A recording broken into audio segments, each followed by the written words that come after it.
As the sun dipped beneath the sands of ancient Egypt, the world seemed to hold its breath. Shadows stretched long and ominous across the Nile, and a crimson haze lingered over the horizon, a harbinger of something ancient stirring. Beneath the stars, the jackal-headed god Anubis watched over the land of the living and the dead, his amber eyes glowing with an unyielding duty. This was no ordinary night. A soul was about to face its judgment. Centuries ago, before Anubis became the guardian of the afterlife, a great betrayal shattered the balance of life and death. Osiris, the just and noble king, was cruelly murdered by his own brother, Set. The earth trembled as Set's treachery unfolded. Osiris's lifeless body was trapped in a coffin, sealed and cast into the dark currents of the Nile.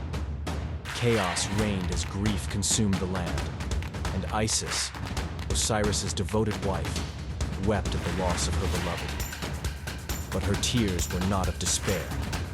They were a vow of vengeance. It was in this moment of despair that Anubis emerged, born of secrecy and shadow. Though his origins were veiled in mystery, one thing was certain. His purpose was to restore balance. When Isis began her quest to recover Osiris's broken body, it was Anubis who silently joined her. Through treacherous deserts and unyielding storms, the jackal-headed god moved with precision, retrieving each piece of Osiris's body scattered across the land. Every fragment carried a sense of urgency, a ticking clock that could not be ignored. Failure was not an option. But Anubis's journey was far from easy. The sands whispered warnings of Set's spies lurking in the shadows, waiting to strike. On a moonless night, as Anubis uncovered Osiris's shattered hand buried beneath a ruined temple, a deadly hiss echoed behind him. A serpent, Set's venomous servant, lunged at him with blinding speed. Yet, Anubis stood unfazed. With a swift motion, his clawed hand gripped the serpent's throat, its writhing body no match for his strength.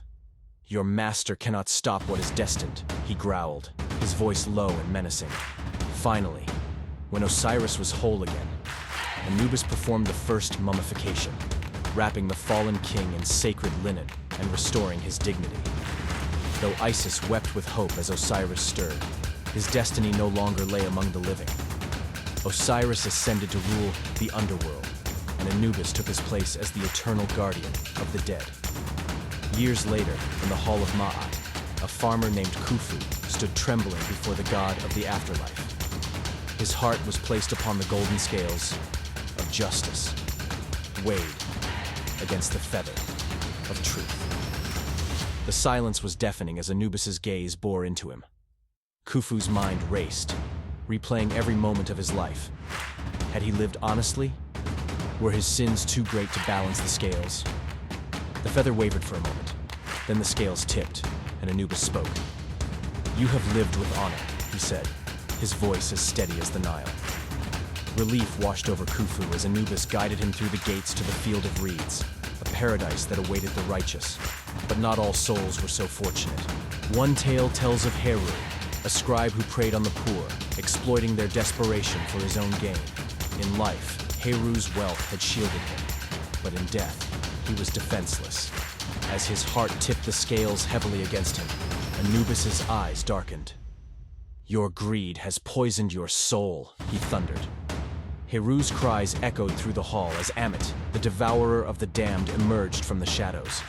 In a single bite, Heru's soul was erased, condemned to oblivion. Anubis returned to the shadows, his duty eternal and unwavering. He was more than a judge. He was a protector of balance, a guide for those brave enough to face their truth.